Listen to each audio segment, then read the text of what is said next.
Welcome to the Saturday Cup of Joe podcast.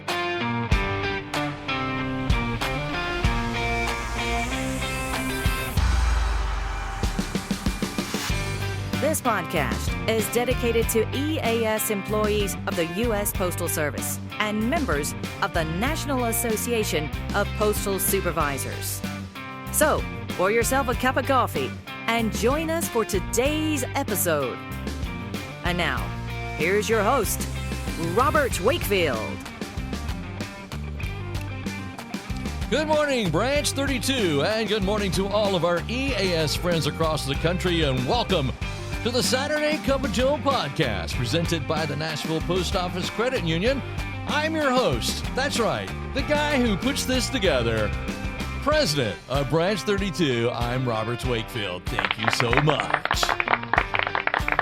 All right, we've got a great show lined up for you, so go ahead and pour that first cup. Hey, Nashville Postal employees, the summer sizzle's almost over, but your sweet tooth still has time to shine. It's the final days of free ice cream at the Nashville Post Office Credit Union, and we're scooping up smiles all August long. Did you hear that, Brian Wagner? You've got the month of August. You better hurry. Whether you're a longtime member or a new member of the credit union, swing by for a cool treat and learn what makes the Nashville Post Office Credit Union your hometown financial hero, from low rates to hometown service. But hurry, August melts away fast, and so does the ice cream. Join us before the last scoop drops. The Nashville Post Office Credit Union, people helping people since 1925. And for our first cup today, we're going to talk about a phrase that absolutely drives me crazy. The name of this episode is called The Big Lie, and we're going to examine a phrase that I feel like is the big lie. And it used to drive me crazy when I would hear this from my manager, but I'm sure it still goes on today, and here is the phrase I'm talking about. Are you ready? Drum roll, please. I'm not running your office for you. Oh, that sounds familiar, doesn't it? Now, at first, it may sound like it's empowering, like someone's trusting you to lead your own team, but what's behind that phrase? That's a different story altogether. So let's talk about that today on the Saturday Cup of Joe. Now, where the phrase shows up is an interesting part of this whole dynamic, because this line often comes during moments of stress. You know, you've got a poor service score or missed scans or a safety issue or a staffing disruption. You know, it's dropped almost like it's a disclaimer. Well, I'm not running your office, they say. Right before they flag you for missing a tax entry or calling you up on what's happening to this misscan or this discrepancy here or whatever. The truth is, many managers stay involved in the details, and that's fine. They can monitor clock rings, they can review reports, that's what they're supposed to do. But don't get me wrong, oversight isn't the issue I'm talking about here. It's the disconnect between words and actions. If you're engaged, just let me know you're engaged. Don't step in with these expectations and then step out with disclaimers. And that's what happens. So I wanted to know what the ELM had to say about this. There's some manuals. We can check some things out. And it was interesting. In ELM section 115.2, management is responsible for, and in quotes, establishing and maintaining productive working relationships. Now notice, this isn't passive. It's active. It's consistent. It's about being present, not just when the numbers look bad, but as a part of a culture that collaborates with your boss and that supports each other. That's what I'm talking about. And then PO 603, section 132.21 says this: managers of delivery operations are responsible for ensuring that employees understand and meet service standards. They're responsible. Did you notice that? Not available, not concerned. You know, it's direct, it's ownership. If you're going to review my performance and make corrections, make sure that you're letting me run the office. But then they'll turn around and say, well, I'm not running the office for you. Here's the thing. When they say that I'm not running your office, but continuously audit your operation, it sends a mixed message. It's not really delegation that they're giving you, it's surveillance. It feels more like they're saying, fix it yourself, but make sure it lines up perfectly with what I want you to do. And if it doesn't, we'll have an investigative interview. For EAS employees out there, it can feel exhausting. It just, all it does is just breeds second guessing. It breeds anxiety. It gives you a climate of isolation. Like, you're supposed to operate independently, but you're supposed to meet these invisible benchmarks that someone else has set. You know, it just absolutely drives me crazy. When I was at Mount Pleasant and we would order supplies, we had to order, somebody up in Nashville office had to approve the items that we ordered. Now, if I'm putting it on eBuy, I know what I need for my office. For example, glassine envelopes. We had a lot of collectors in Mount Pleasant, Tennessee, and we always had these small glassine envelopes to put them in. So I ordered some more because we were running out. And the person that was over that says, no, you don't need glassine envelopes. I'm not running your office for you. Well, yes, you are. It's the big lie.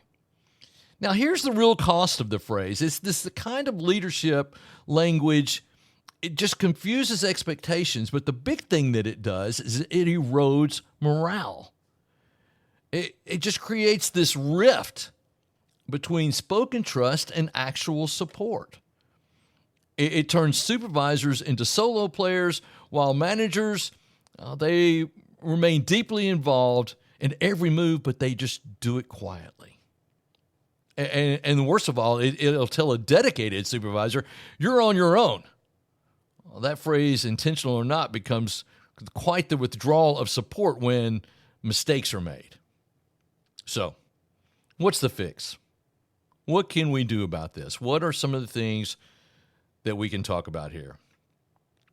Well, it's really simple. If you're a manager that uses that phrase and you're going to use it, say, when you use it, mean it.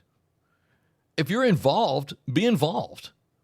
If you're stepping back to empower, do it with guidance. Don't hover. Don't micromanage. Don't disengage the EAS employee when the heat turns up and then you reappear saying, well, you didn't do it the way I wanted you to do it. I encourage all of you to go back to listen to episode 20, Decisions of the Saturday Cup of Joe podcast.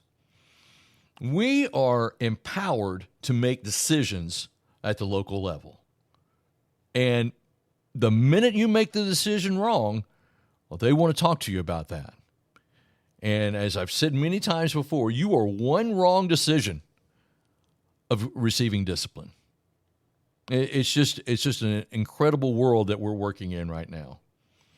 So here's how I want to remind you of this. Let me throw this in before we go further. EAS employees are professionals. We thrive when we're supported, not watched. That's a key point right there. We lead best when the trust is real and it's not just verbal. So if I was going to realign this leadership, what would be some of the things that I would make it more empowering? Here's what I would do. I would give supervisors clear authority to make decisions. If you want to put parameters on those decisions, that's fine. I have no problem with that.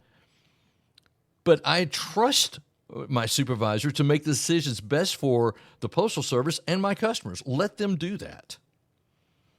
The other thing I would suggest to managers who use the phrase, I'm not running your office, be consistent with your oversight, not selective. We have people that are constantly bombarded by a manager who doesn't like them or doesn't like the way they manage, and that's not right. Be consistent with the oversight. And then if you're one making decisions, own your role in the operation. Own it. So the next time you hear, "I'm not running your office," take it with a grain of salt. Or better yet, take it with a stronger cup of coffee. Because if the manager's watching every move you make, every leave slip turned in, every tax entry, then yes, they are involved. And that's okay, as long as they're transparent with real support. And that is the first cup. Let's go ahead and pour that second cup. Hey, parents and grandparents, let's celebrate Youth Appreciation Month with a head start toward financial freedom. All August long, when you open a savings account for your child or your grandchild at the Nashville Post Office Credit Union, we'll deposit $25 to get them started. It's never too early to teach smart money habits, and what better way than to give a gift that grows? Whether they're toddlers or teens, this is the month to invest in their future. Don't wait. August is the perfect time to make saving sweet. So stop by today and celebrate Youth Appreciation Month at the Nashville Post Office Credit Union. People helping people since 1925. And for our second cup today, I want to congratulate a couple of people in Branch 32. We had a drawing for the first time ever. Branch 32 gave out two $500 scholarships to help, children of Branch 32 with their expenses. And these are the two winners. The first one is Anna Grace Morgan.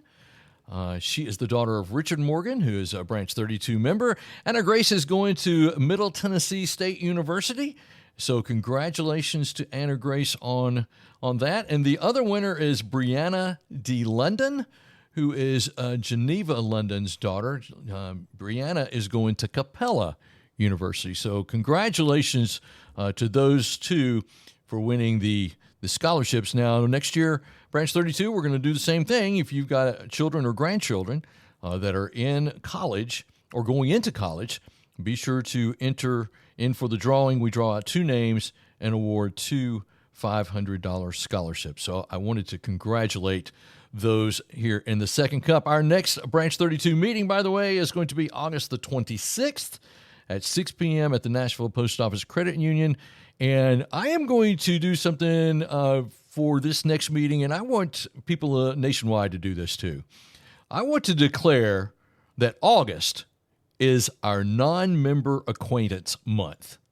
Okay? Non-member acquaintance month. In other words, what I want the Branch 32 members to do is I want them to look at the non-member list and bring one non-member to our branch meeting on August 26th. And I want to encourage you as members of NAPS to do the same thing for your next branch meeting. If you meet quarterly, monthly, whatever it is, invite a non-member. And let's introduce these people to what NAPS is all about. I think if they just come in and see who's in the organization, they'll see friends that are in it, they may want to join. So that's going to be the focus for Branch 32. It's our non-member acquaintance month. So there'll be more information on that. And I also want to mention that I want to hear from you wherever you're from. I want to know what branch you're from and all that good stuff. And you can do that by responding on our website. It's SaturdayCupOfJoe.podbean. That's Podbean, PODBEAN.com. You can respond to this particular podcast. You can leave a comment. You can ask a question. You can also send us an email, and that address will be coming later on. So thanks so much for listening to Saturday Cup of Joe podcast, presented by the Nashville Post Office Credit Union. And like I said, love to hear from you. Be sure you share this podcast with all your friends in the EAS community and also that of NAPS. I'm Robert Wakefield. And remember, every great weekend starts with a great cup of Joe. We'll see you next time. Thank you for tuning in to the Saturday Cup of Joe podcast. Please note that the views and opinions expressed in this podcast are solely those of Robert Wakefield and do not necessarily reflect the views of the National Association of Postal Supervisors. We welcome your questions and comments, so send those to SaturdayCupOfJoe@gmail.com.